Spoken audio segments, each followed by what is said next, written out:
This week on RSB&B Update, we sit down with Mod Jack and Mod Shrike, part of the team behind Extinction, RuneScape's newest Grandmaster quest. Focusing on Extinction itself and the Elder God Wars as a living story, we unpack what went into building this chapter-ending quest.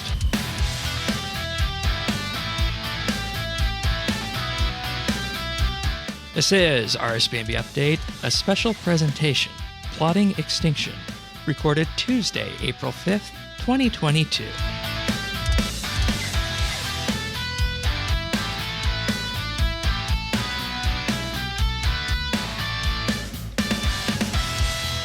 Hello everybody and welcome back to another episode of RSB&B Update. Tanis and myself are here as we are each and every week. Welcome back, Tanis. Thank you, Shane. I'm really excited to get started today. Had a really good night last night. Very eventful. Yeah, it has been an eventful couple days, and even in the lead up to that. And Tanis and myself are back for this special episode because on this episode we're actually joined by two of the J-Mods involved in the creation of the latest Grandmaster quest in RuneScape, Extinction. So welcome to the show, Mods Jack and Mod Shrike. Welcome aboard. Hi there. Hello, everybody.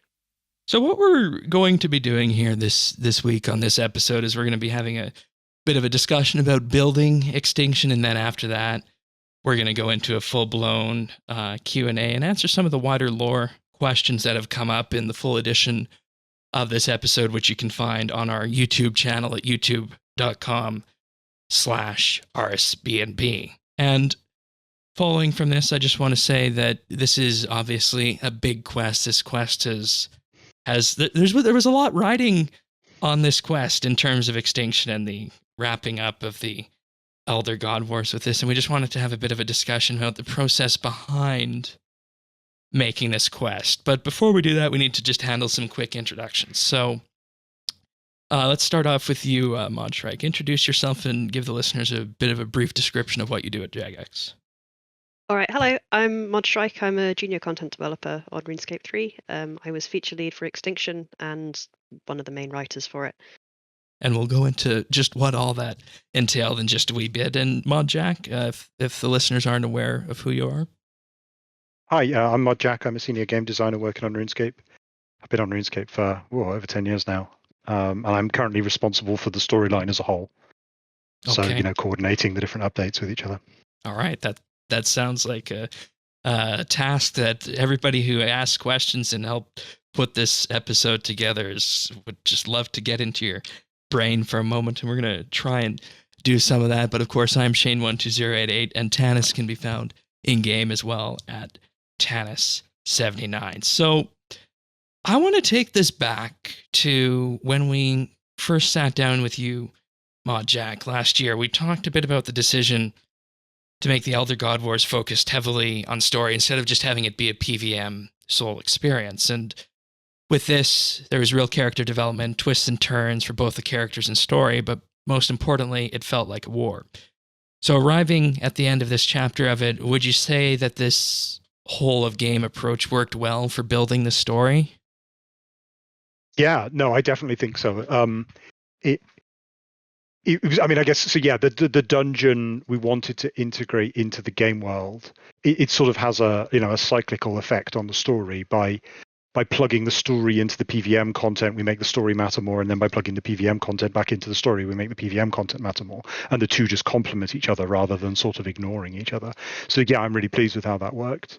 The one thing I'd call out, I guess, is the God dialogue that happened with each week. So, we released the forefronts, and the forefronts, I think it's fair to say, they weren't really story updates. They had a little cutscene introducing the boss, and there was a little bit of lore in that, but the story didn't really develop. There weren't, changes. But then we put in the God dialogue almost as I don't want to say last minute. It wasn't last minute. It was part of the plan, but it was very cheap by comparison to making a quest. Adding in that God dialogue was quite a straightforward thing for us to do, and actually, the reaction to that's been incredibly positive. So we were really pleased because we thought people would be a bit disappointed with it, and obviously there were people saying, bring us a quest. Where's the quest? And now we've brought the quest. But yeah, as a way of delivering story, I think it worked really well. Yeah, and we absolutely loved having that week to week to discuss on it. And I guess it'll go to you, Mod Shrike, as a junior content developer, relatively new to Jagex at the start of this, and you've been involved with Battle of the Monolith, Het's Oasis, and now Extinction, of course. And this, in effect, kind of puts this, I don't know if it's a fair label or an unfair label, puts the Elder God Wars label on you. How do you feel about how this story approach was handled and how it worked? I feel like it worked really well. Obviously, my perspective is a little bit different on it because I wasn't involved in content development within RuneScape beforehand. I'm always a big fan of narrative gameplay integration. Like, I love games that do it well. So seeing that approach within Jagex and kind of letting narrative be not the sole focus, because obviously that's, we can't have narrative be the sole focus. There's so much other stuff you do in RuneScape, but letting it be the framework that other updates hang on, I think is a really effective way of making the updates matter and giving the kind of progression from update to update that is quite important in a live game that is continually updated. You do need to have a direction and something that just kind of guides the theming. So, I mean, from my perspective, I think it worked well. Definitely. All right. And I know Tanis is not necessarily the diehard lorehound of some of the people that we've had on the quest, but this helped. You had your own thoughts on this too from the very beginning. Yeah, I found this really really enjoyable. I like the way that the story, was integrated in so many different aspects, from your boss scene to even, your skilling or your, archaeology. It's just wonderful all around. But if I may, I kind of have just a quick little two-parter here, follow-up. But one, do you think this is going to be a hallmark of how story is handled in the future? And then two, what was your favorite part about how it worked? In terms of future plans, I would say the integration of not necessarily all updates, but probably most updates and most significant updates into the storyline, I would say, is probably here to stay. Looking at Elder God Wars itself and the way that it was paced, I mean, we were quite one of the big considerations for delivering Elder God Wars Dungeon was a dungeon is expected to have 4 bosses. A God Wars dungeon is expected to have 4 bosses, and so we built the structure with that sort of boss with that in mind. I think from the point of view of looking at the year holistically and ignoring the question of what a God Wars dungeon should deliver, I think Croesus is complicated, but saying that aside, 4 big PVM updates back to back was a bit weird from a pacing point of view. So if I look at that as an example of how we could do better, I think we would probably spread out the content a bit better, PVM update and then a quest and then something else and then maybe another PVM update rather than, quest followed by 4 big bosses followed by another quest. So yes, but I think we can do better. Yeah, and that's something that has come up with our listener base as well, because when we started this process, our listener base was largely geared towards the more skilling and quest side, but it's morphed since then because of the boss throughout that. And this kind of piggybacks into the next question. With the story arc touching everything in game, do the both of you feel, and you guys can decide who goes first on this, but do the both of you feel that doing the story this way helps get players and even new players involved in the story? I would say yes, kind of from my very casual, well, not a casual perspective, but like this isn't something I watch very, very closely, but I would say yes. I found it really interesting with Zuck, especially.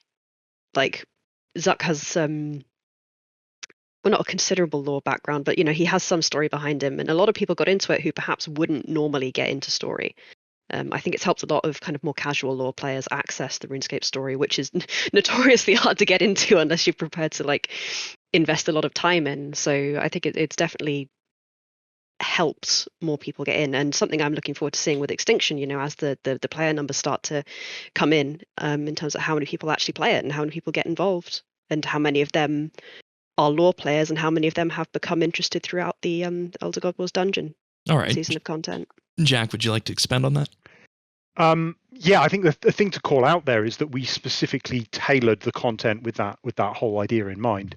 So, I mean, Karapak was more or less always going to be a boss. Like, he built up to that point. I believe the point we were developing Desperate Measures was when Mod Rahman said, I want to make a Karapak boss, and that's why there's no Karapak boss fight at the end of Desperate Measures, because he'd already said, I want to make a proper full boss fight with Karapak.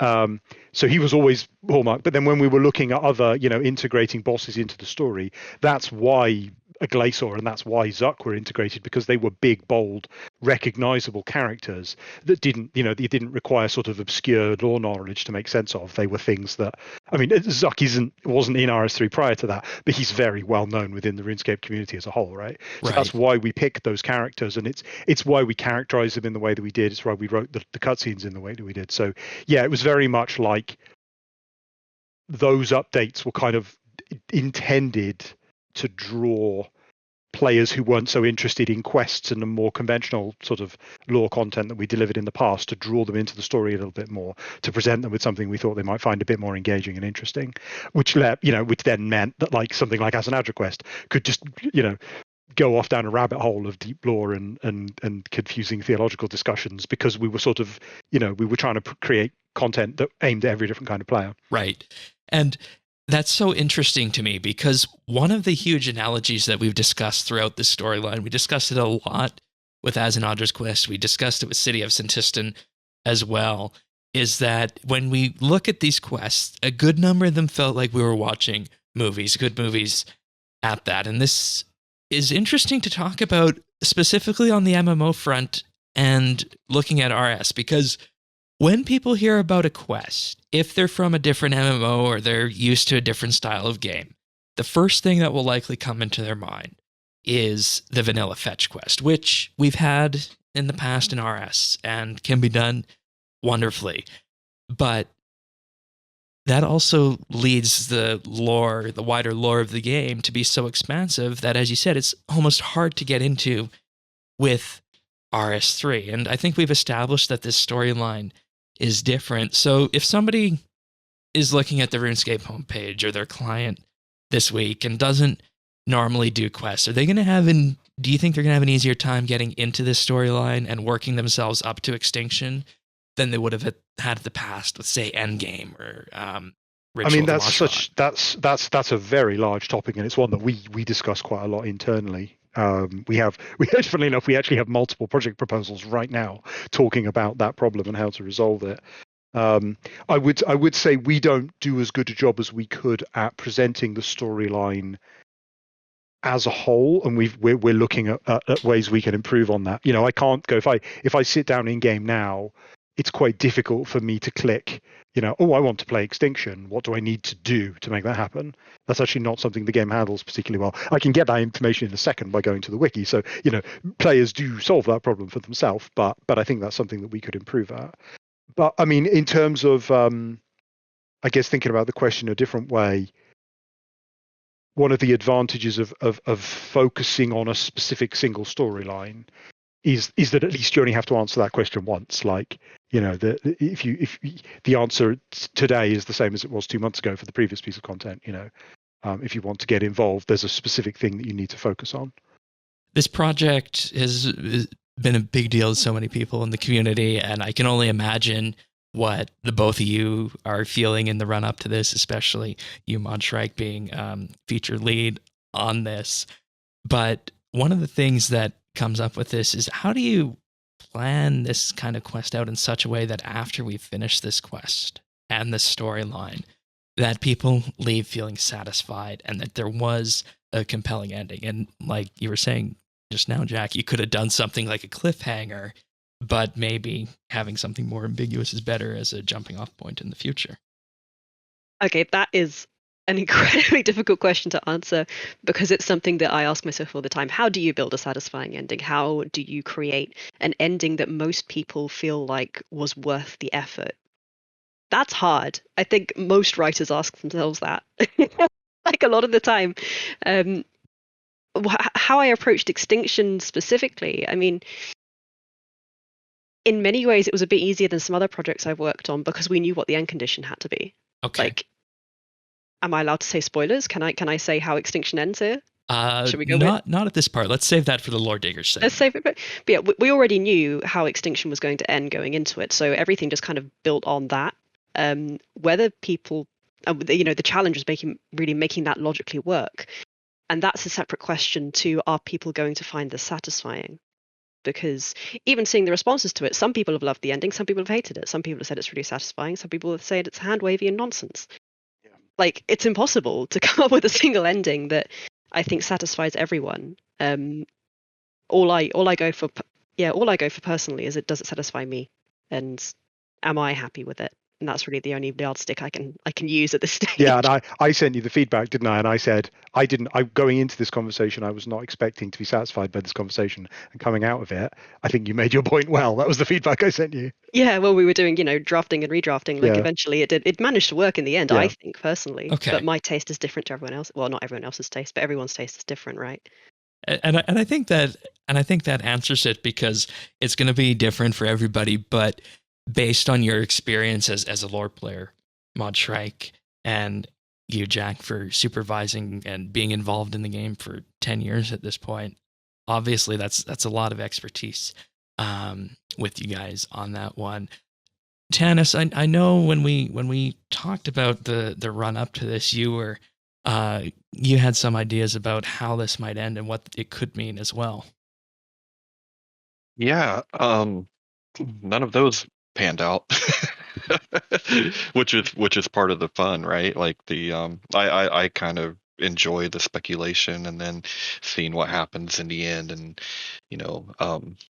getting those answers. Whether if you like them or you don't, you get the answers.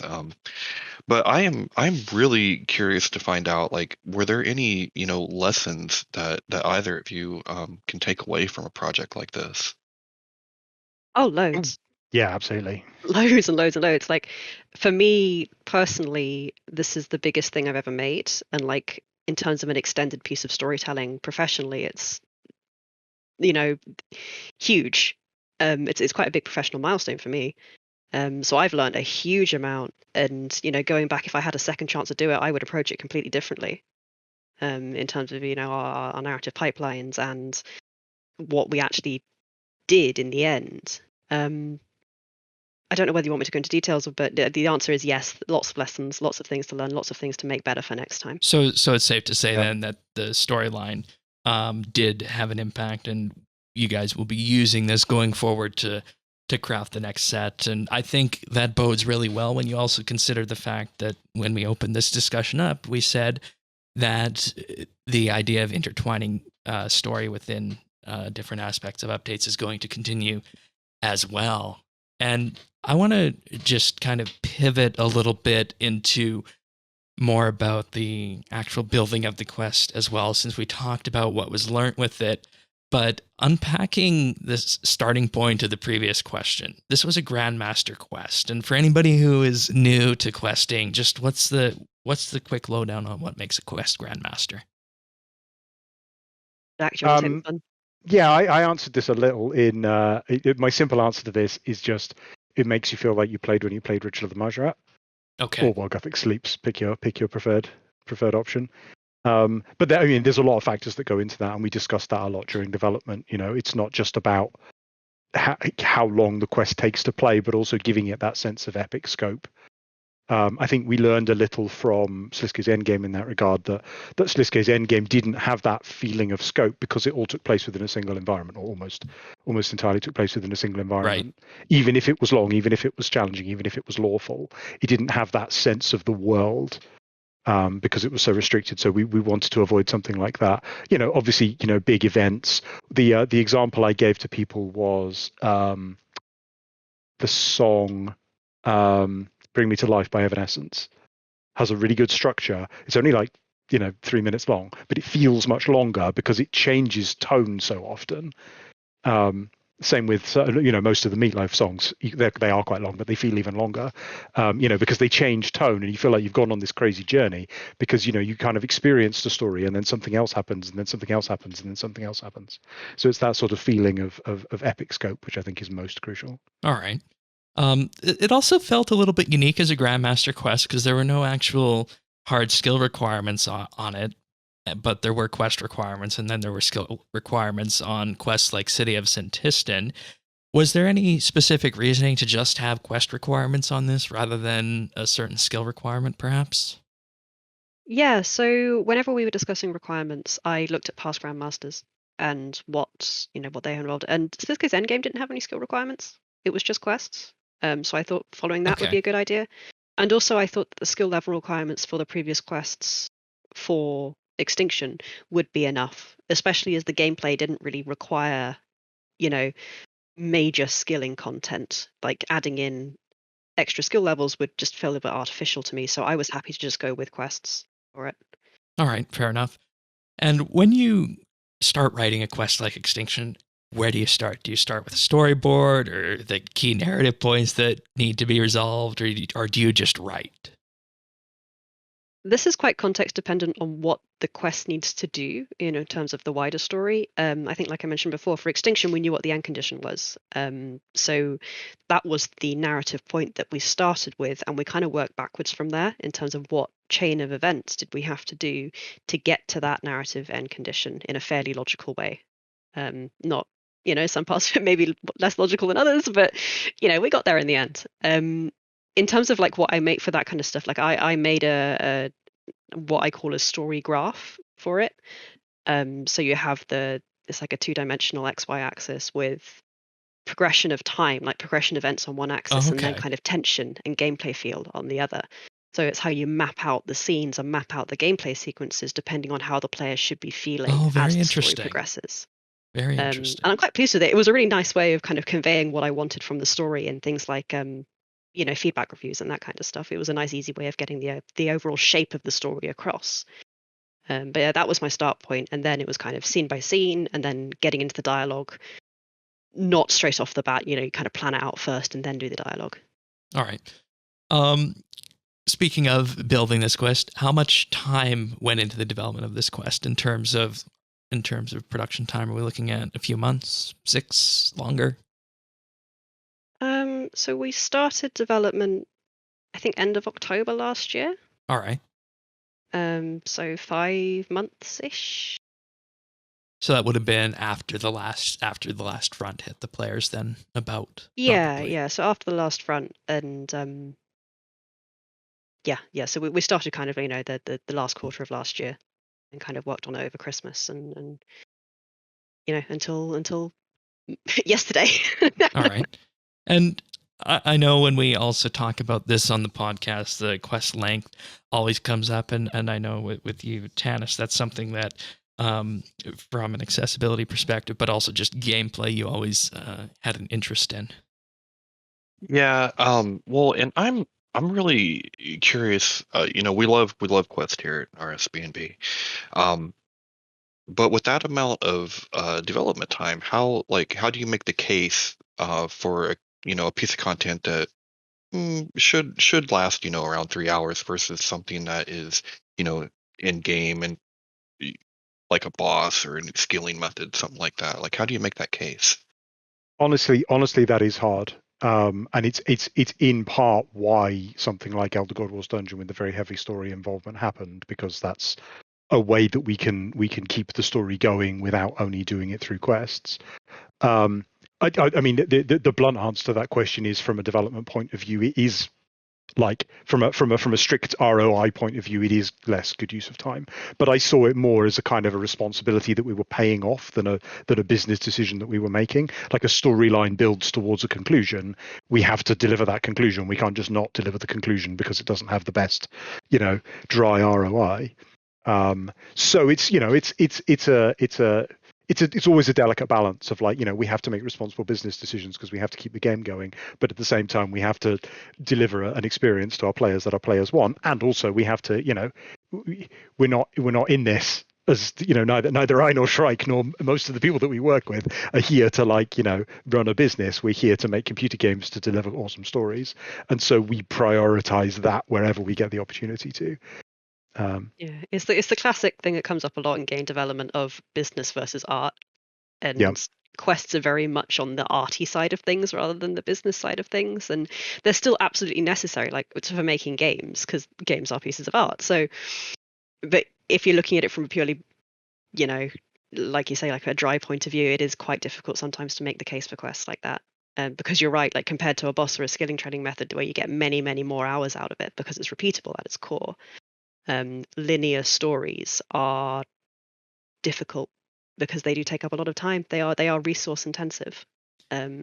If you want to make a good story experience. And with that, I'd guess that having a very active community, especially on the quest and lore side, helps as well, because you know Absolutely. there's always going to be those people who are just going to devour it and discuss it for months on end. Yeah, and the fact that RuneScape has a little bit of a reputation of having, for an MMO, pretty good story, like compared to other ones that just do fetch quests. Like we actually do linear story, which some just don't do, and you know, having that reputation definitely helps justify it. Yeah, I know that was the first thing that hooked me into RS all those years ago when I started playing, was that there's actual stories here. So, and with that, there's a lot of loose ends. Last week and this week, when I was preparing this episode and our previous episode, I started making a list of these loose ends, and there's a lot of them. So without... Let's go through that list later. Yeah, we will in the Lore Digger side bingo. of it. So without going into spoilers right now, for somebody who is looking to pick up Extinction, what are the biggest plot points they're going to see resolved? The biggest one is the threat of the Elder Gods. Okay. Ever since Sisko's Endgame, we've had the Elder Gods hanging over us saying, prove you have the right to exist or we will annihilate the universe. And Extinction, that's the biggest thing that Extinction needed to resolve. The only other thing I was going to add is the way that we chose to frame that from Desperate Times onwards was through the lens of Seren, because the Elder Gods weren't really a character that we could communicate with easily. Right. To use Seren as a sort of almost a viewpoint character because she has such a unique perspective on the problem. So in many ways, this storyline has been Seren's storyline. She's not exactly the protagonist, but it's sort of, the story. The story is about her perspectives and her challenges. Yeah, it's very much, she's at the heart of it. All right, and with that being said, I'll just say at this point, play the quest, because it was a ride for me. And if you're on the fence about this quest, if you feel as though that you might not necessarily be into this, or maybe you're missing a few requirements, it's something that you can definitely work towards, and it will be rewarding to the end. And I say that as somebody who's been playing these quests for years. So that's my personal perspective on it. But we're going to go a little bit deeper into the lore side of it. But first, I just want to thank the both of you for being here with us. And I'm sure I speak for many when I say that the story's been a ride for all of us, from the players and even both of you as developers and everybody who worked on the project. Is there anything else you'd like to say before we depart? It's been wild. It's been crazy to develop, and getting to write it has been bonkers. Play the quest. Come back for the next thing. Go play the quest, yeah. There's more coming on top of this. Oh, all right. So with that being said, that's it for this episode of RSB&B Update. We'll be continuing this discussion with Jack and Mod Shrike on our YouTube channel at youtube.com/RSB&B, where we're going to be doing a deep dive into the quest lore ramifications and a Q&A. And as I mentioned, you can find that at youtube.com/RSB&B. And with that being said, we'll see you next week for another episode of RSB&B Update.